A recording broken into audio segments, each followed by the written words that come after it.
हाँ भाई, आज हमारा पाठ स्टार्ट होगा जिसका पाठ का नाम क्या है हमारा पर्यावरण, आवर एनवायरमेंट।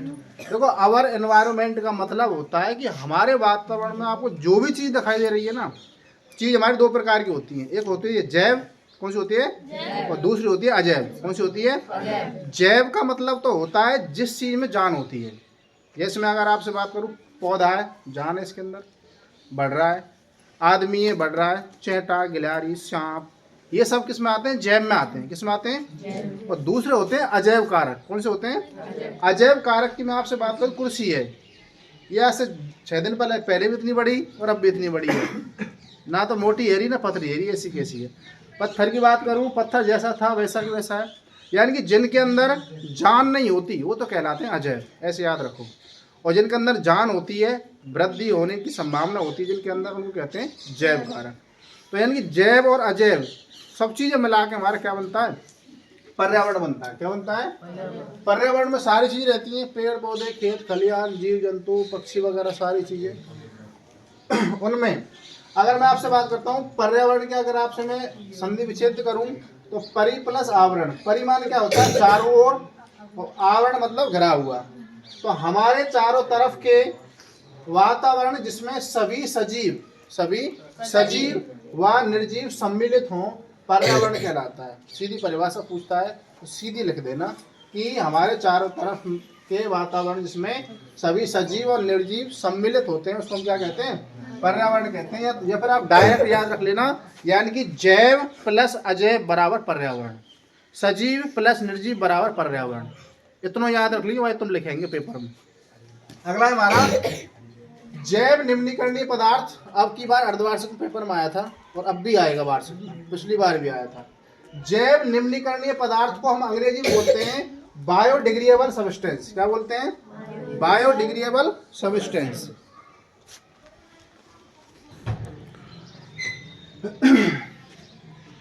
हम चल रहे थे जैव निम्नीकरणीय पदार्थ को। देखो, जैव निम्नीकरणीय पदार्थ को हम कहते हैं अंग्रेजी में बायोडिग्रेडेबल। क्या बोलते हैं? Biodegradable substance.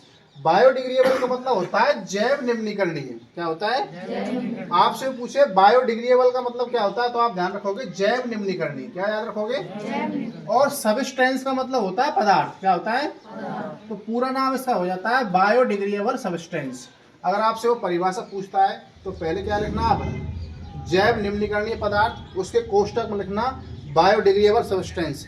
इस तरीके से लिखोगे आप तो क्या होगा, आपको नंबर वगैरह अच्छे मिलेंगे। हम चल रहे भाई जैव निम्नीकरणीय पदार्थ पर, जिसको आपको अंग्रेजी शब्द याद रखना है बायोडिग्रेडेबल सब्सटेंस। क्या याद रखना है? बायोडिग्रेडेबल सब्सटेंस की अगर मैं आपसे बात करूं, इसकी परिभाषा आपको कैसे याद रखनी है? वे पदार्थ। अब देखो, जैव निम्नीकरणीय है पदार्थ ही, लेकिन उसकी परिभाषा क्या याद रखनी है आपको? वे पदार्थ जो जैव प्रक्रम द्वारा अपघटित हो जाते हैं। जैव प्रक्रम का मतलब क्या होता है, इस बात को समझो आप।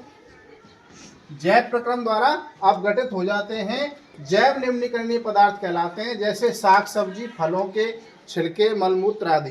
देखो, जैव निम्नीकरणीय में आपको एक शब्द आया है कि जैविक प्रक्रम के द्वारा अपघटित हो जाते हैं। मैंने आपको स्कूल में बात बताई, भैंस ने कुट्टी खाई।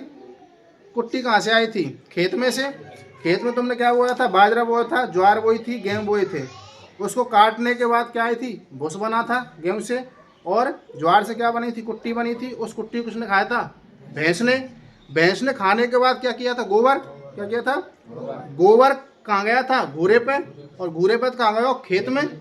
और खेत में उसको डालने पर जो उसके सब्सटेंस थे ज्वार बाजरे के गेहूँ के, वो वापस जब तुम गेहूँ या ज्वार वगैरह कुछ बोते हो, वो सारे सब्सटेंस दोबारा आते हैं उसके अंदर। और फिर दोबारा से क्या, गेहूँ ज्वार बाजरे हो जाते हैं। उनको काट पीट के फिर लाया जाता है घर में, फिर खिलाया जाता है। फिर गोबर करती है भैंस, फिर कहाँ जाता है? घूरे पे खेत में। यानी कि उसी पदार्थ के जो सब्सटेंस हैं, उसी पदार्थ के जो कारक हैं, वापस खेत में जाते हैं और वहाँ से उग के फिर आ जाते हैं, फिर आते हैं, फिर चले जाते हैं। ये इसको कहते हैं अपघटन। क्या कहते हैं इसको? इसको कहते हैं जैव अपघटन। अगर कोई आदमी मर जाता है, अगर कोई आदमी, जीव जंतु, सियार वगैरह कोई मर जाता है, तो मरने के बाद धीरे धीरे वो सड़ता है। सड़ने के बाद उसमें छोटे मोटे कीड़े वगैरह खा जाते हैं उसको, मिट्टी बिल्कुल बदबू वगैरह हो जाती है, धीरे धीरे करके वो मिट्टी मिल जाता है। कहने का मतलब मिट्टी में जैसे सपोज को शेर मर गया, तो शेर कहाँ मिल गया तुम्हारी मिट्टी में, हड्डी हुआ की मिट्टी मिल गई। वापस जहाँ पे वो शेर मरा था वहाँ पे तुमने फसल वगैरह बोई, या बोई नहीं तो घास तो हो ही जाएगी वहाँ पे, कुछ नहीं बोगे तो उस गाय को कौन चरेगा? हिरन। कौन चरेगा? हिरन। हिरन को कौन खाएगा? शेर।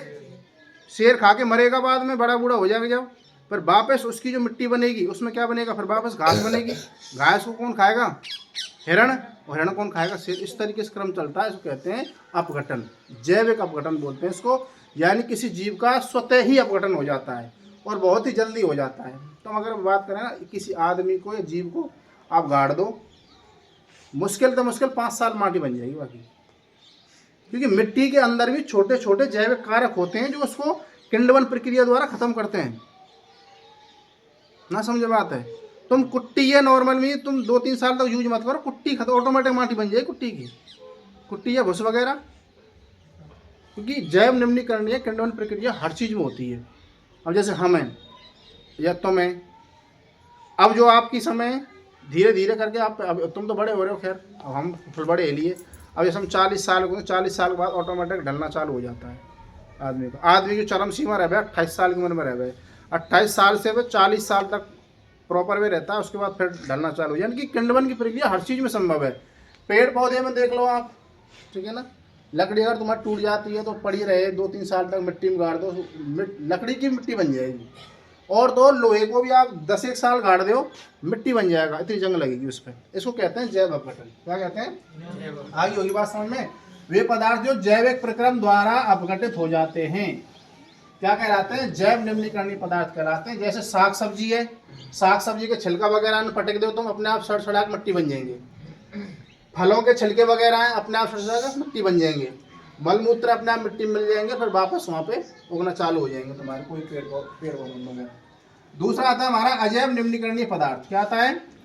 अजैव निम्नीकरणीय पदार्थ को हम अंग्रेजी में कहते हैं नॉन बायोडिग्रेडेबल सब्सटेंस। क्या कहते हैं? Non biodegradable substance. आपको इसको लिखने के बाद अंग्रेजी शब्द लिखना है, उसको पता चलना चाहिए एग्जाम को, बच्चे करना है अंग्रेजी शब्द उस पर आते हैं। ना समझे बात है? एक तो तुमने डायरेक्ट परिभाषा लिख दी नहीं, एक अंग्रेजी शब्द लिख दी, उसको उससे प्रभावित होता है एग्जाम में जो कॉपी चेक करता है। इसमें आपको जस्ट अपोजिट याद रखना है, वे पदार्थ जो जैविक प्रक्रम द्वारा अपघटित नहीं होते जैव यानी अजैव निम्नीकरणीय पदार्थ कहलाते हैं। यानी कि जैविक प्रक्रम द्वारा जो अपघटित नहीं होते हैं वो क्या कहलाते हैं? हमारे अजैव निम्नीकरणीय पदार्थ कहलाते हैं। उदाहरण के लिए मैं आपसे बात करूं, जैसे डीडीटी। डीडीटी एक दवाई रहती है, उसको कहीं पर अगर हम डाल दिया ना वो परमानेंट रहेगी। प्लास्टिक की थैली हालांकि गल जाती है 10-20-50 साल ना तो 200-300 साल में जाकर गलेगी। पन्नी वगैरह तुम देखेंगे, पॉलीथीन वगैरह ये लंबे समय तक रहा है, कुछ नाम वगैरह चल माटी में दाब दो फिर भी पॉलीथीन को आप निकालोगे ऐसी कैसे निकलेगी। इसके अलावा मानव निर्मित यानी कि तुम्हारे आजकल कट्टा वगैरह कट्टा बनाए जा रहे हैं प्लास्टिक के, ठीक है ना, वो भी तुम्हारे उनको गलत नहीं होते हैं। ये प्रॉपर प्रदूषण है। ये प्रदूषण किस में जाता है? जब समुद्र में जाता है तो समुद्र में मछली वगैरह जो होती है ना, वो अगर खा लेती हैं तो ऑटोमेटिक वहाँ पे मरती रहती है। तुमने अगर देखा हो कभी, ठीक है ना। डीडीटी का आपको फुल फॉर्म याद रखना है। क्या याद रखना है? Dichloro diphenyl trichloroethyl. Full form इसकी पूछता है आपसे, है ना। अगर हमारा मानव निर्मित पदार्थ आदि रख लोगे आप। अजैव निम्नीकरणीय पदार्थ क्या होते हैं? जो जैविक प्रक्रम द्वारा अपघटित नहीं होते हैं। इसी की बात कर रहे हैं भाई अजैव की।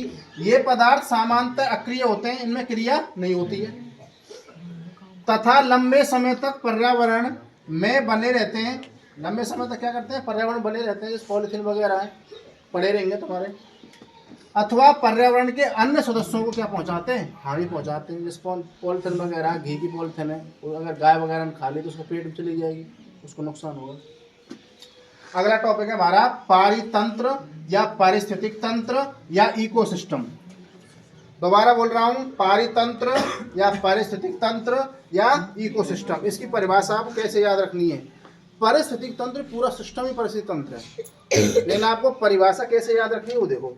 किसी क्षेत्र विशेष के पादप यानी कि पौधे, जंतु एवं पर्यावरणीय कारक संयुक्त रूप से परितंत्र या पारितंत्र बनाते हैं। अतः एक पारितंत्र में जैव व अजैव दोनों घटक होते हैं। जैव का मतलब इनके अंदर जान होती है, अजैव मतलब इनके अंदर जान नहीं होती है। सबन में मिलाकर पारितंत्र बनता है। मैं आपसे बात करता हूँ भौतिक कारक। भौतिक कारक जैसे हमारा ताप हो गया, दाब हो गया, वर्षा हो गई, मृदा हो गई, खनिज हो गए आदि, ये हमारे क्या है, अजैव कारक है। कैसे हैं, अजैव कारक।